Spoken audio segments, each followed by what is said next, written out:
નમસ્કાર દર્શક મિત્રો, હું છું રૂપલ લુણીચિયા. સંપૂર્ણ ન્યૂઝમાં આપનું સ્વાગત છે. ડીસા માર્કેટયાર્ડ મગફળીથી ઉભરાઈ રહ્યું છે. ઉનાળુ સિઝનમાં થયેલ સારા ઉત્પાદનના કારણે આવક વધી રહી છે. બનાસકાંઠાના ખેડૂતો હવે ઉનાળામાં પણ મગફળીનું વાવેતર કરી બમ્પર ઉત્પાદન મેળવે છે. ચાલુ વર્ષે ઉનાળામાં અનુકૂળ હવામાનના કારણે મગફળીનું ઉત્પાદન સારું થયું છે, જેના કારણે હાલ ડીસાનું માર્કેટયાર્ડ મગફળીથી ઉભરાઈ રહ્યું છે.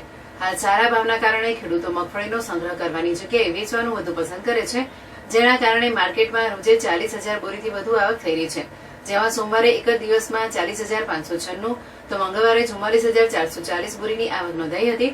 જોકે માર્કેટયાર્ડ હરાજીની સિસ્ટમ સારી હોવાના કારણે ખુલ્લી હરાજીમાં સારી મગફળીનો ભાવ પ્રતિમણ ₹1100 થી 1,401 મળ્યો હતો, તો સરેરાશ ભાવ ₹1300 થી પ્રતિમણનો રહ્યો હતો.